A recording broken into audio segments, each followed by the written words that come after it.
Hi, everyone, and welcome to the show. My name is Jazz, And I'm Wally. and this is Good Faith Arguments with Jazz and Wally. We are really excited to be talking to you in the pilot episode of what we hope is going to be an ongoing social discourse that may be interesting and maybe even useful to those of you that choose to join us. Yeah, well, I'm excited about it too. We've been talking about this for a long time, and I'm glad to see it finally getting some legs under the table and seeing this become real. I think maybe just a little bit about how this concept kind of came to, like, how did we get here now, right? Where you and I are having this show about how to have difficult conversations, uh, and I think there's a lot there that's worth laying out. I think at the outset, and my mental picture of this is that maybe I'm not sure just how long ago it started, but I think maybe over the last several years. I think now. At least it's at least 2 years now. We've been having these conversations over the internet and being able to tackle really difficult topics where there aren't just disagreements.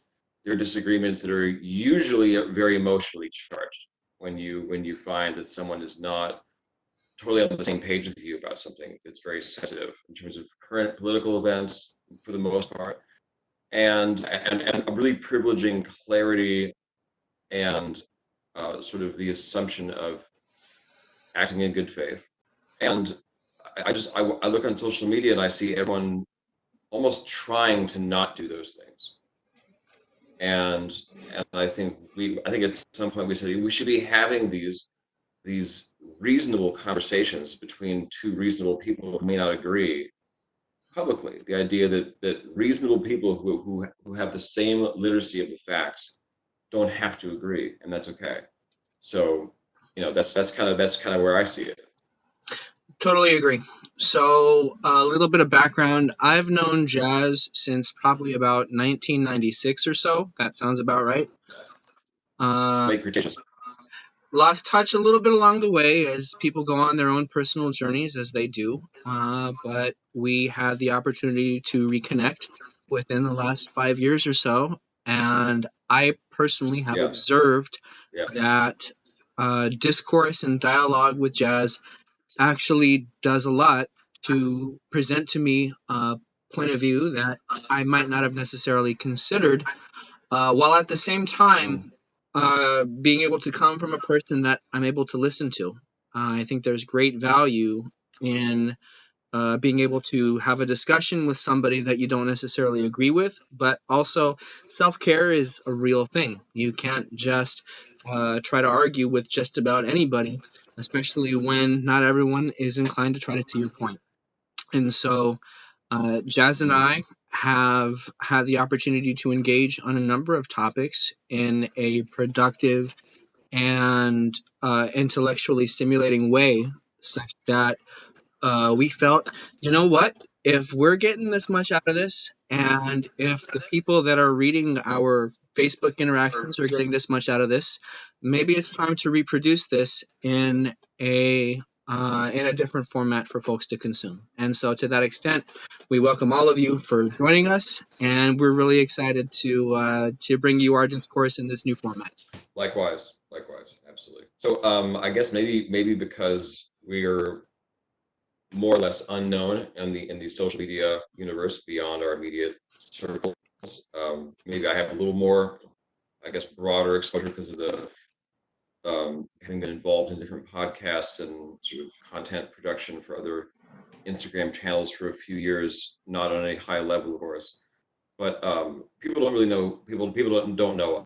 I would be flattered to have my friends and family be the primary audience, at least at first. But I'm hoping that this is going to become more of a broader conversation. So maybe just some of your background, some of my background, but maybe you should go. Let- Tell us about Walter. So, About Wall. I think that's a great place to start. Let me tell you a little bit about kind of where I come from and what informs my point of view. I grew up in Oakland, California. I'm Black and Mexican. I have attended a number of prestigious schools and very much enjoy higher learning and intellectual discourse. My undergraduate degree is in religion, and I have a Juris Doctorate. I am a practicing member of the California Bar and have been so for at least the last 10 years. I generally have interest in the topics of religion and ethics, the way people behave, the way people treat each other. I think that it's extremely important for everyone to engage in these kinds of discussions with themselves about what is right, what's moral, and how to try to uplift each other.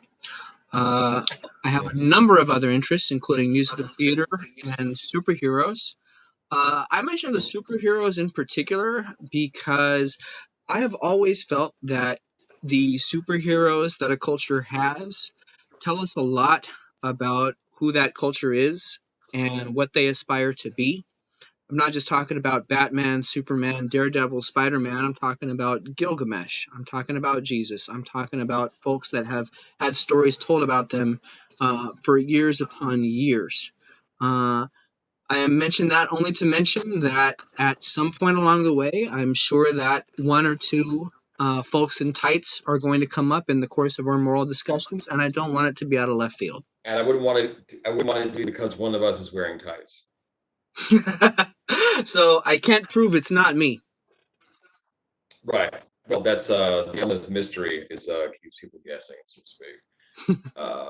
Not to be underestimated or underrated. No, I mean, thank you for that because there were some things that I hadn't quite heard you articulate quite that way until now. I guess for myself, I grew up in Berkeley, so we're both East Bay natives, and I spent about 14 years. So I've been focusing on music and things like that for most of my life. I've been playing electric guitar 28 years, and I went to college for jazz guitar performance. It was the only department in the country. It was a department of jazz guitar performance. It's enough if you get a class here. It's enough if you can get a major. This was an entire department just to play jazz guitar. Like 8 kids a year. I was probably playing 7 hours a day, um, and was in 3 different rock bands and doing all my coursework and music and creative things. And I ended up pursuing some projects and sort of on the stages of Hollywood for most of my 20s. And I'd say within the and then sort of life happened. I went back to school and got a degree in ethnomusicology. But I think the journey for me has been about ownership of a creative process, and a creative process where when you're creating, because I write poetry, I write music, I play music on my instrument. Um, you start to really care about how far you've carried an idea to its conclusion, how much thinking power you've invested in something, because it's got your name on it. You've put sort of the blood of your life, which is your time, into something. Really going, okay, are these choices I'm making that seem very abstract? Are they rooted in something, or am I just playing free association? And so I watched what would you say, these very bad conversations play out over social media, where you see people who they're good people, but they seem to be at each other's throats all the time. People that I know in real life who are great people, and on social media, they're like a pack of hyenas that have all been given angel dust or something. That's a colorful metaphor, Jazz. So, Yeah. dovetailing on that point, I want you to say a little bit, if you don't mind, about why we decided to do this. And you made a really great point about thesis and antithesis, and I'm hoping you'll just kind of reproduce that for folks. Definitely, and thanks for reminding me. So I think for me, I think for so many of us, when we had the results of the 2016 election, I think it sent a lot of people who, like I said, I grew up in Berkeley. There's a lot you can probably assume about me about because of that. Some of it's true, some of it's not. Got to keep watching to find out where that Venn diagram sort of lines up. But I think most of us were sent into a tailspin by the 2016 election results and feeling frustrated, confused, disappointed. And I made a choice. I said, I can either assume that half of this country are literally orcs out of a Lord of the Rings movie, or I can start to look for the smartest, most measured, reasoned, and and humble actually. And we got involved in these discussions, you and I, that were very contentious. They're about sort of third rail conversations, things that were happening. I mean, whenever you get, I would say, race and identity politics, or religion, or just yeah, anything politics on the table, it's likely to go off the rails in a negative way. And well, I observed that we did over and over again, why we're here now, is because there was such a commitment in our conversations to, I think, stand one's ground, but at the same time to be willing to make concessions, and for these sort of untenable extremities of each person's argument could be shaved off in the process of reconciling one to the other. And not that you reconcile just because you just want to get along with everyone, and you're willing to go back to your principles, but really whittling down the ideas and the words to what is really at the bottom of where we're coming from here. And that's not easy to do. And the thing about the part about the dialectic process, when you yeah, it's like I've got an idea, you've got an idea, and we're going to see if these things actually really fit together, or when to walk away from a disagreement. It's just that commitment to. I think what really impressed upon me during our conversations was the mutual commitment to holding each other accountable, about really being interested and curious and enthusiastic for not just the jousting of debate, but actually a sincere interest in the other person's opinion and ideas. And Completely agree with everything that you've just said.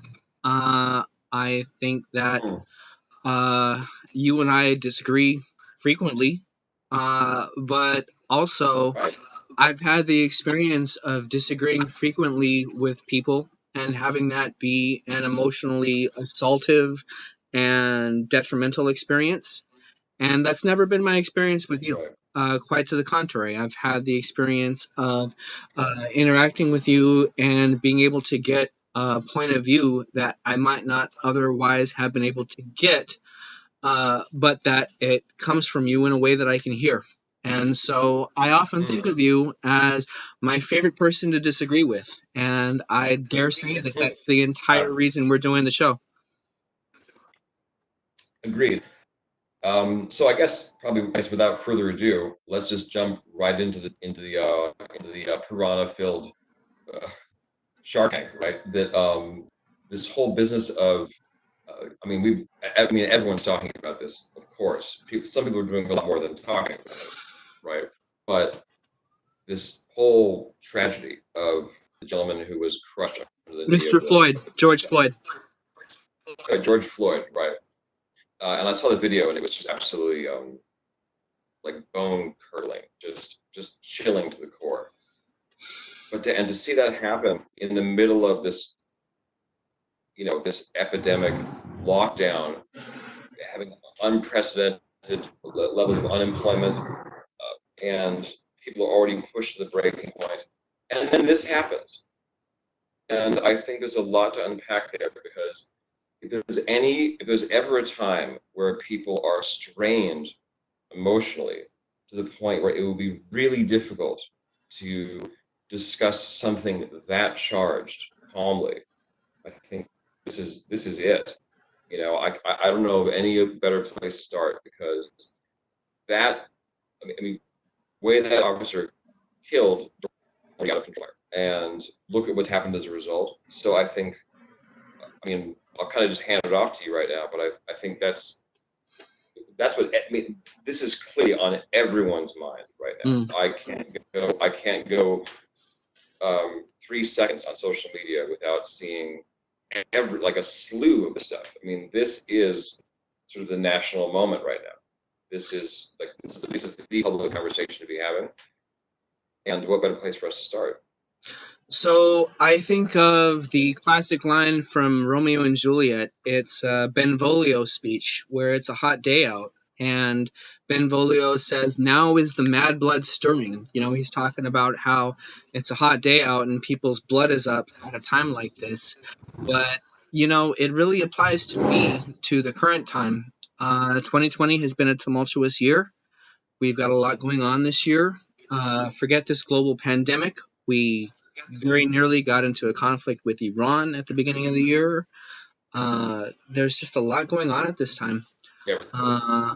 And so, what better approach except to charge right in? The George Floyd situation would be difficult, even if they were not occurring at a time when a global pandemic and a lot of other extremely difficult situations are happening concurrently.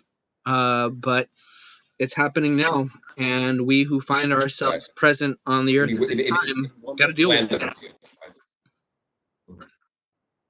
So where do you think I think we should probably, what am I trying to say? I sort of already know that we're on the same page about the insanity that's in the very first place, you know, which I'm glad that's not our point of contention, you know. I think that's where people seem to be unable to navigate those waters. How do we talk about, how do we weigh the right to protest against the reality of the riots and the fact that people are being killed in the street during these riots?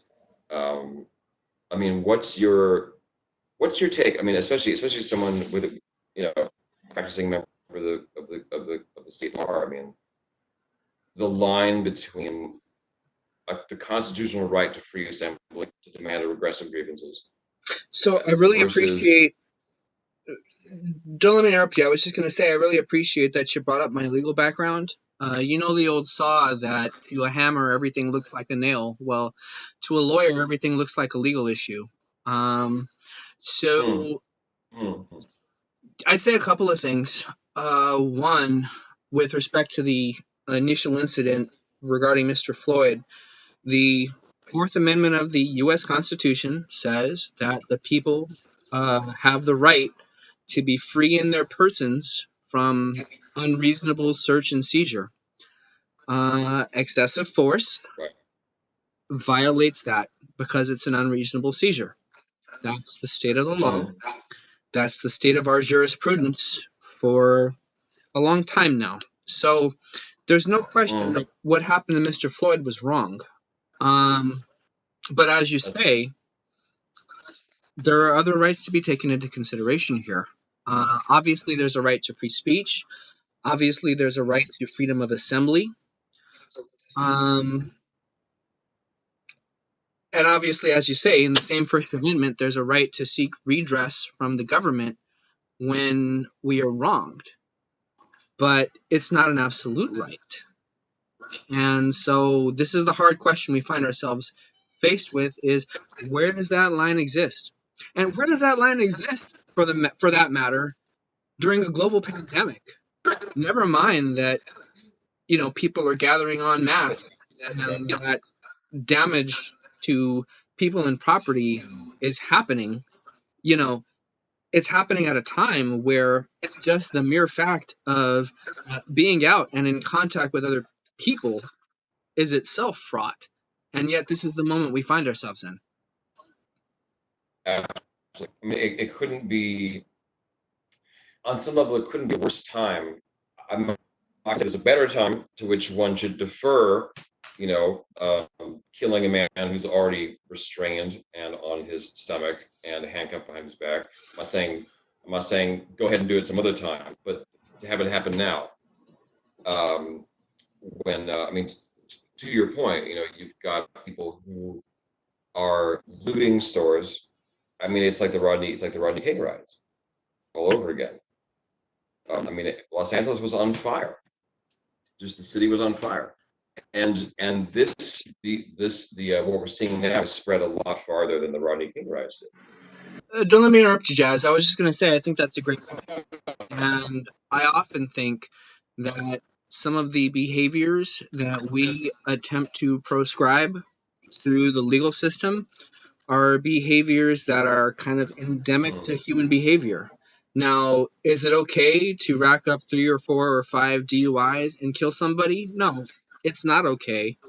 But on the other hand, it's a fact of life that people have been fermenting alcohol as long as we've been present on this planet, probably within the last 40,000 years.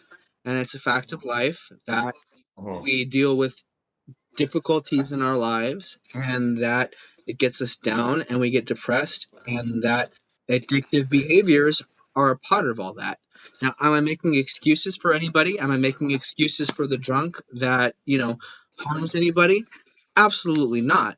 But I think on some level you have to acknowledge that certain behaviors just kind of come part and parcel to being human on this planet, and you have to behave and adjust accordingly.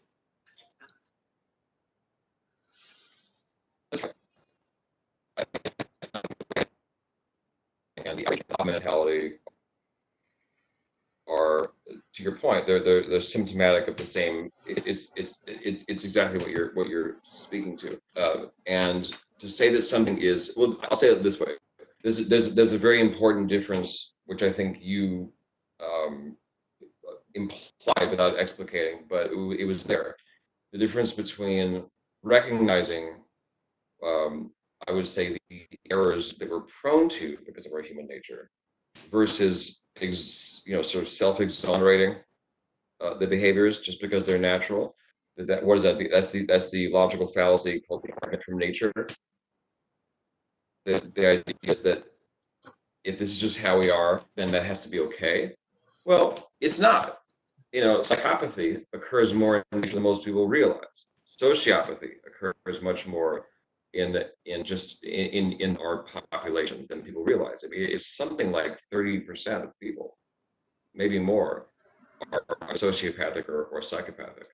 So because something is natural doesn't mean that's an argument for its moral validity. It's not okay to live life as a sociopath or a psychopath. And those things are also on a gradient. It's important to remember. Those aren't just binary on-off switches. You're either a psycho or you're normal. There's a whole continuum in there.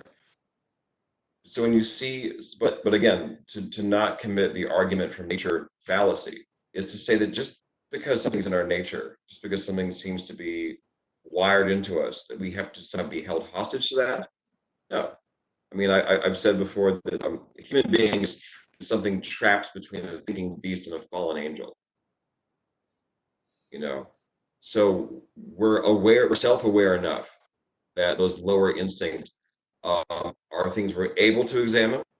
They're within the scope of our self-examining processes. And if you don't self-examine, then you end up being sort of an instrument of someone else's agenda. I think one way or another. I think a lot of these people got roped into these protests. They're just angry in the first place. And when there's an excuse for them to sort of externalize their anger, they just take it. They take the opportunity to be violently angry. So I'm And gonna yes and you real quick. So I don't mind telling you that I have a wait, little bit of background in doing a fair amount of theater, including some improv, and that's classic theme of improv is you don't tell somebody no, you don't cut off the narrative, you tell them yes and like I agree with you and let me build on it.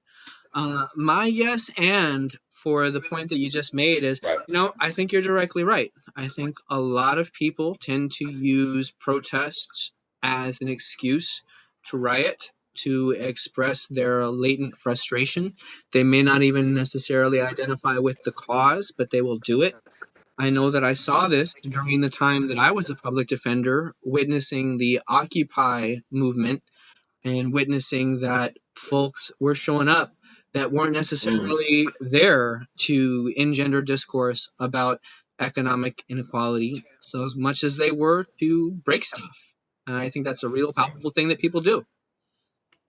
the problem with the rioting behavior is that it muddies the waters. It makes it hard to address the issue of the protests because, first of all, it's free assembly, demand redress of grievances. That's constitutionally enshrined. The enforceability of that, I think, is always a bit murky. And free speech has been a murky issue. Uh, while we're on that note, but what I see happening with the protests versus riots is shiny object distracted away from the central issue.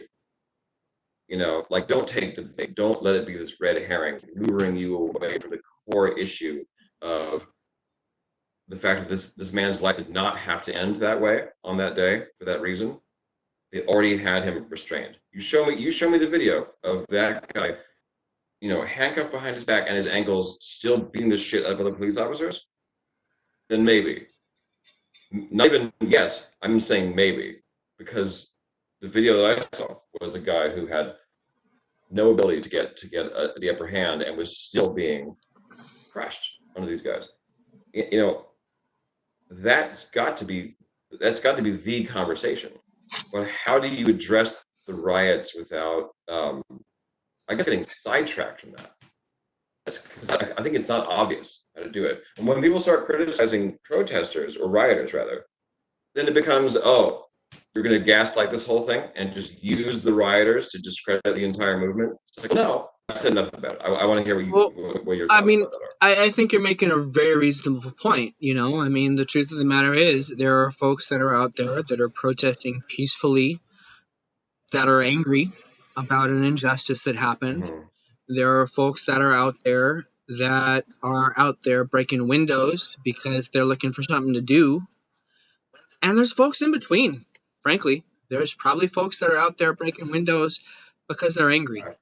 Uh, I think one thing that I would say is very Mm-hmm. important is just the commitment to attempt to find that distinction. Just the commitment to even understand in the first place that you can't just lump together everybody that shows up to march against an injustice, because there's folks that occupy all of these camps. Uh, Another point I would make, and I would just say generally, you know, I feel that there's often a negative connotation with rage. Um, I was talking to somebody earlier today about the concept of, why can't there be a legal defense that has to do with, the societal oppression of persons of color? And I told this person, well, in fact, there's a book written on this subject called Black Rage Confronts the Law, which is all about, Mm-hmm. you know, how persons of color are downtrodden and how that may kind of lead to a imperfect self-defense scenario where it's not a complete excuse, but it Right. I mean, serves yeah, to yeah. kind of explain why, folks may react with more force than maybe a situation calls for. And the reaction this person Mm-hmm. had to me was to tell me, well, I don't like that because it puts a negative connotation on the person of color. And on the one hand, I saw that, but on the other hand, why is there a negative connotation with rage? Like, why should a person not be enraged when the state of your life is that you're a righteous person that behaves in a moral fashion and the social contract doesn't do right by you? Shouldn't that make you Well, enraged? it's a great point because there's a lot to work out with what you put on the table just now. Because on the one hand, I think there are enough people on every side of every demographic split who who ideologically, or I would say intellectually, are more of the opinion that whether or not you have been downtrodden, even if it's true, right? That it creates a victim mentality. I would say conducive is not quite the word I'm looking for, but it's close enough. It's when you believe yourself to be the victim of an injustice, perpetrated by an abstracted other. Meaning, if someone breaks into my house and steals things from me, there's a specific person who did it. There's specific things that are missing, and they're worth a specific amount of money, right? But if the injustice that you've suffered is sort of this abstracted sort of, and I don't mean this flippantly at all, but if the defendant, right, and you're the plaintiff, if the defendant for you is sort of the world at large and sort of things that are systemic, so to speak, then then then those are problems that can't, by definition, cannot be solved because they're just too vast and it's also not specific or localized enough. You can fix individual, um, you could fix the hiring practices or the interview process, which is the same thing anyway, for one specific company, but you can't say the way people think has to change. God help you. You know, why is it? I mean, who went towards the rioting element of it? Like you said a moment ago, people. It's just they want to express unrest, and it seems like a fairly self-infantilizing behavior, to be quite honest. What I'm seeing are people who, um, it's one thing to show up and sort of like tear your clothes and pull your hair at your head over the death of this man. That's one thing. But to destroy someone else's property, especially now, to open a restaurant, and right before COVID hit, and no one saw that, and then the rioters gutted his store. They were trying to drag the safe out with crowbars and stuff, and he's going, "I worked so this, He said, I worked my entire life to do this." How does destroying uh, a private business or any private property for that matter, how does that advance the cause of the state execute this person in broad daylight? It's like, what the fuck are we doing here? Well, I'd personally answer that two ways. One, I'm not going to take the position that destroying a business does anything to help anybody. It's not going to bring George Floyd back, obviously. Right, Um, I do believe that there is probably a certain catharsis there for the people that engage in this behavior. mm, Now, again, is it right? It's not right. It's not right to just destroy somebody's business because you're angry about something and it feels good to take it out on that person's property or whatever the case may be. right, But right. I do believe that it comes from somewhere, and I also believe that let's look at Target, for example. Maybe Target directly is not responsible for what happened to Mr. Floyd, but if you are a person who is generally in a state of dissatisfaction, and you can project some of that dissatisfaction on these corporations like Target, and also some of the dissatisfaction on law enforcement entities. And you can kind of lump all these together into one big establishment. It doesn't Right. surprise me that this type of behavior is occurring, even if it's not morally Mm-hmm. advisable. So, and I think we're sufficiently clear between each other as issue for us to sort out the same way that the what happened to George Floyd is not really an issue to be sorted out. Um, it's out and out murder, per the latter example, and I mean gratuitous and willful murder of someone. Okay? It couldn't be more obvious when you watch it happen. This is a guy who he wasn't even resisting. Right? Like, in what world is that necessary? I mean, my parents went to law school. Obviously, I went another direction. You're the guy who's actually doing this stuff. But you grow up with a kind of, when you grow up in that world, you grow this sort of you're loosely conversant in these matters, right? You know, but I think the issue is where I'm not sure where we are, about this is, um, just how much leeway should be given to people who are acting out of justifiable anger. In terms of it's people, because people on the far right, they love to use the rioting as an easy means of dismissal of the whole case. Hmm. From the conservative side, I see people pointing at the bad behavior and using it as an excuse to minimize and I would say, and not really contending with the complaint. So I'll make 2 points. One is going to be, something my dad always told me. I think he got it from Dale Carnegie's book on how to win friends and influence people. He told me that a Certainly, fool convinced against his will is of the same is opinion still. And what I'm thinking there is kind of what you're telling me about how conservatives point to this quote unquote bad behavior as though it makes some larger point, like why black people need to be kept under heel or whatever the case may be. So sure, that's point one, is that there are going to be people that are inclined to kind of misconstrue and twist for their own purposes anyway. But the second point, right. and I think the more important point, is I want to make a quick point about externalities. So there's this guy, Richard Coase, Coase. Mm, He writes on how basically people don't change their behavior unless there's a cost that's internal to them. Like, look at subways, for example.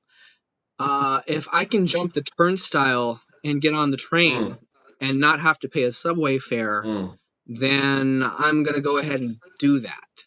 Unless you can internalize that cost right, to me, unless you can maybe have a system that's in place that will charge me a lot more money for jumping the turnstile, unless you just take the turnstile out of the equation entirely and just fund the subway by means of taxes.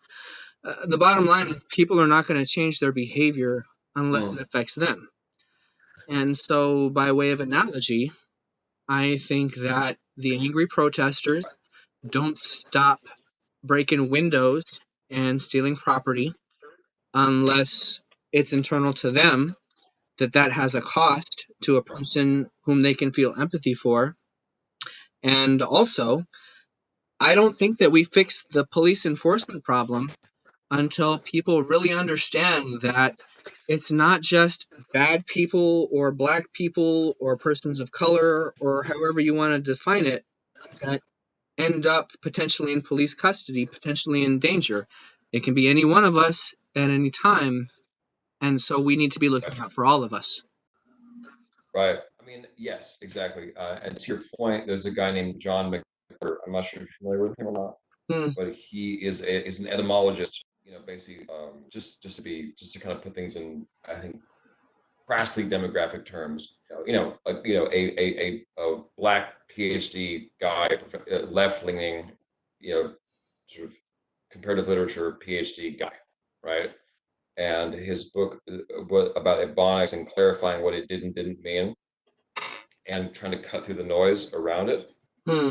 Kind of put him on the map. But he gave this talk about, because I think he's a fascinating individual, because he has sort of reversed his opinion on what we would call, I would say, sort of woke or leftist talking points against, let's say, sort of a woke worldview, when it's coming from a black left leaning professor of comparative literature who's also an etymologist, right? Like, if that guy's going against anything coming from the left, you should probably pay attention, because this is someone who has every reason on paper with the boxes that are being checked to be left leaning, Hmm. right?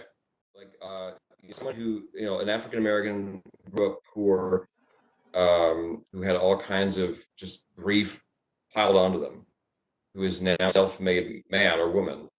If that person is telling you any, that person is the person, that's someone who is not favored to win, right? So if they've done it, then there's something worth learning from that person.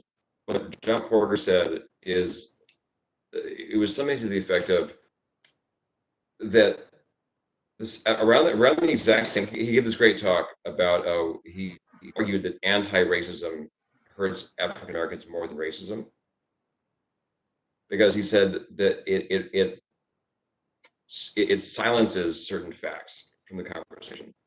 And he listed these examples, and his video was shot by another cop because of a toy gun in a park.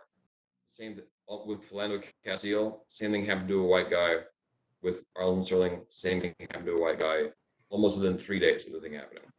And his point was awful things happen between private citizens and the police all the time. All the time. It's not, if people racialize it, and I'm not saying there's no reason to racialize it. There are plenty of reasons to so-called racialize it. But what it eclipses, and I think the reason why it fails to engage and sort of enroll more people in the conversation, is that it minimizes the loss of life if your skin is white. It minimizes the loss of life if you're a straight white dude, basically. Mm. And that's why you split where if something bad happens to like, are you really telling me that that a white homeless person who's schizophrenic and disabled somehow has more privilege than like a Patrick Ewing? Mm. Mm. I mean, give me a break. Right? That's crazy talk. Mm-hmm, I mm-hmm. mean, I'm not saying there's no such thing as white privilege. I'm saying if the color of your skin is such a basis of privilege, are you really telling me that was it I think I see right? both sides. I think you make a good point, and I think it's a reasonable point and a point worth making. You used Patrick Ewing as an example. You used Seal as an example. Let's take that same homeless white guy. Let's dress him in the exact same outfit as Seal, and let's put them both in front of a law enforcement officer who doesn't know who Seal is.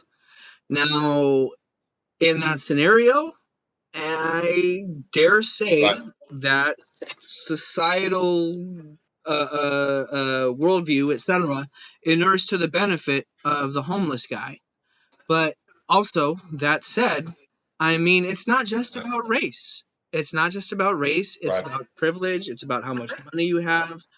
Um, I've had this point made to me before right, by a white person who took umbrage with the fact that the names of persons of color are more widely known in the current zeitgeist than the names of other persons who get brutalized by the police.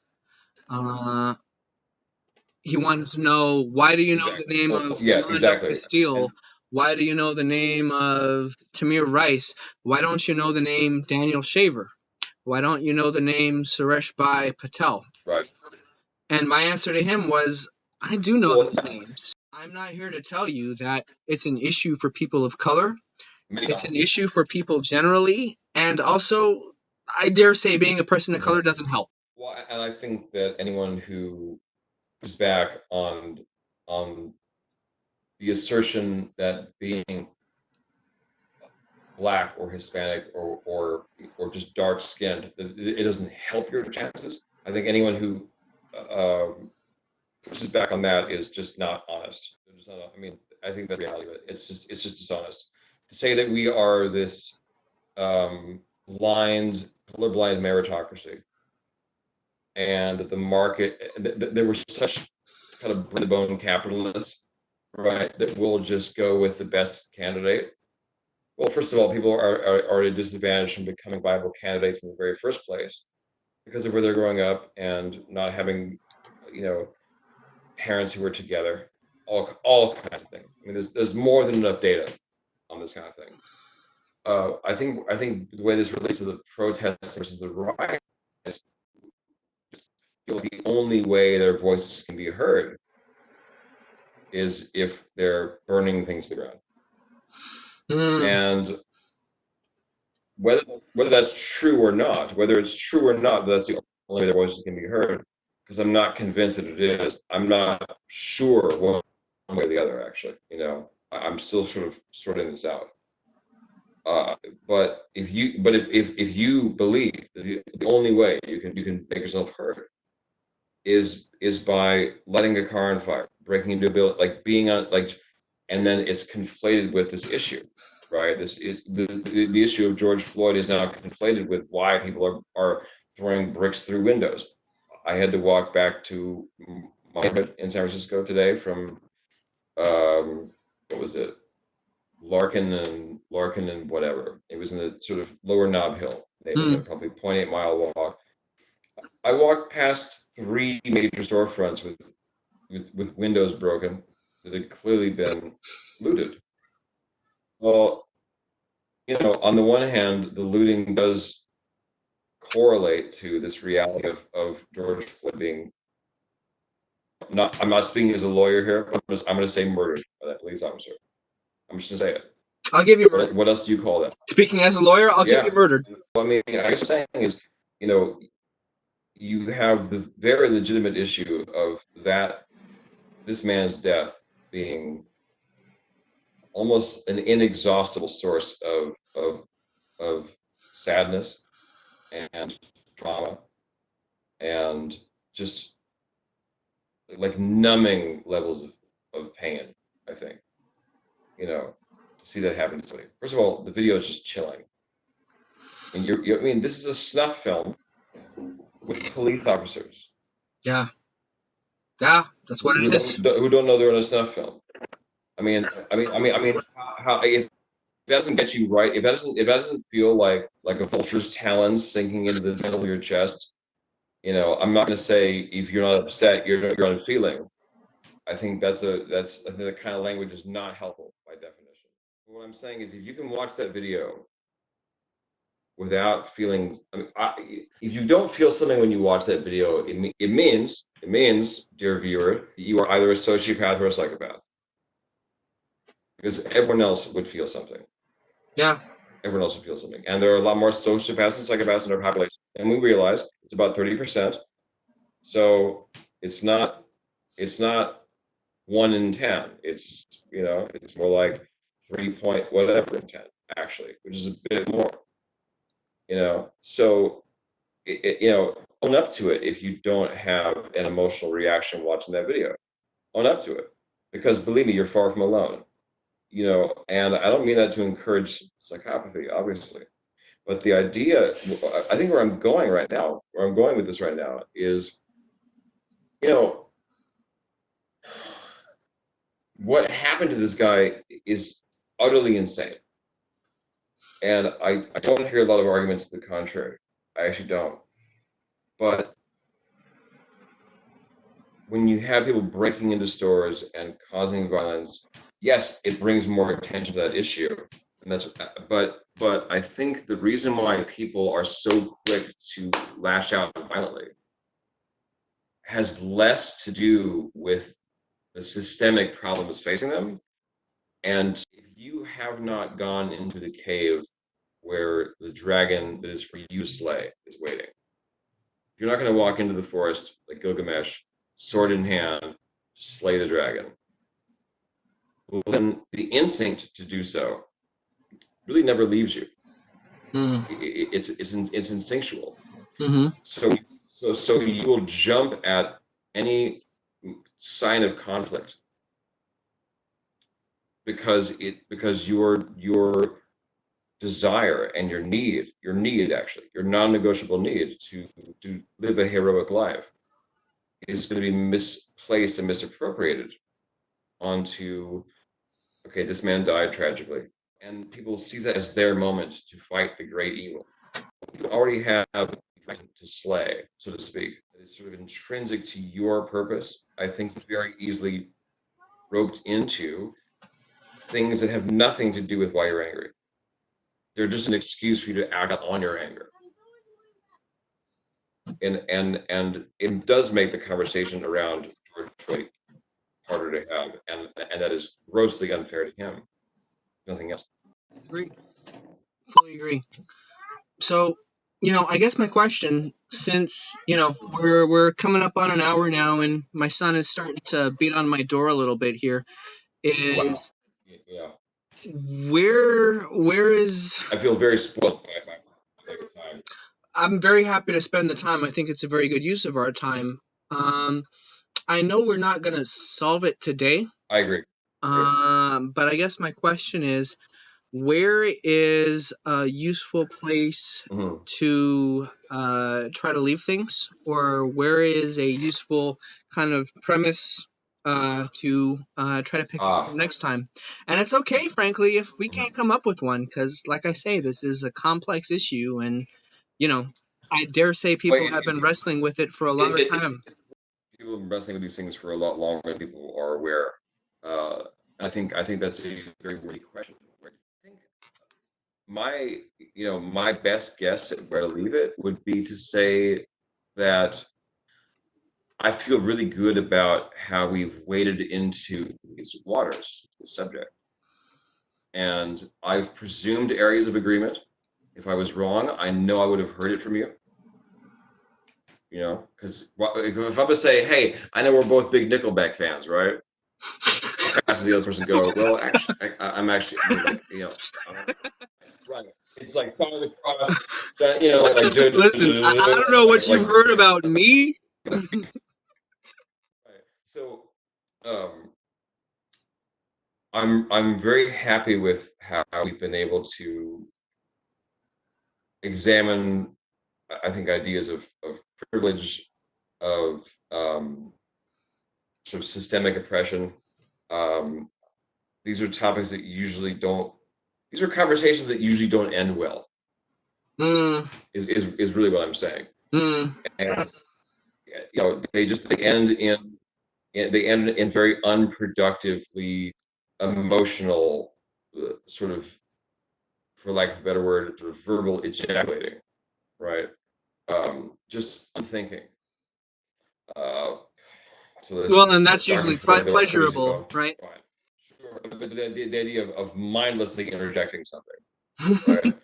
It- you know, it, it's it's not obvious how to have these conversations, no matter how, because I don't know where the line is. I don't know if it's unjust and being, I would say, gratuitously pedantic to stick to the letter of the law and not the spirit of the law.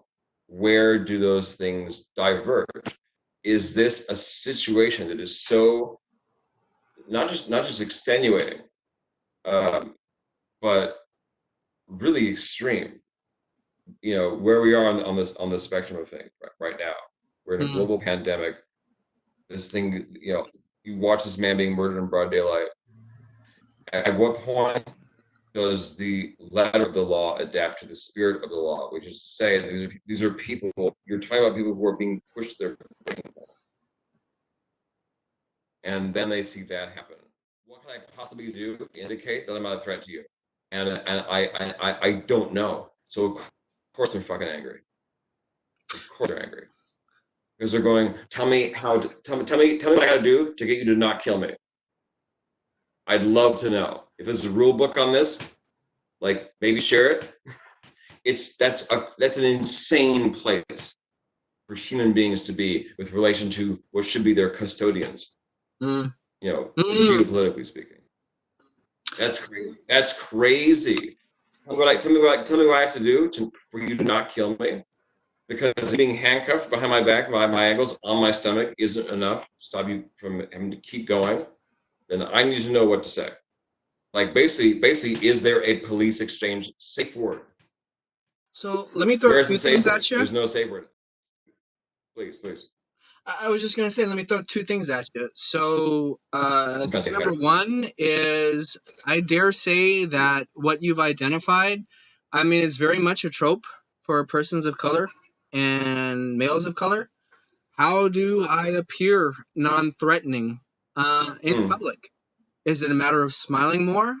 Uh, Talking about myself personally, I've noticed that if I shave my head, I have to smile more because if I don't, Mm. I can see the different reaction in people. That's just objectively my experience. So I think that's a real struggle. Metal. Amen to that. Um,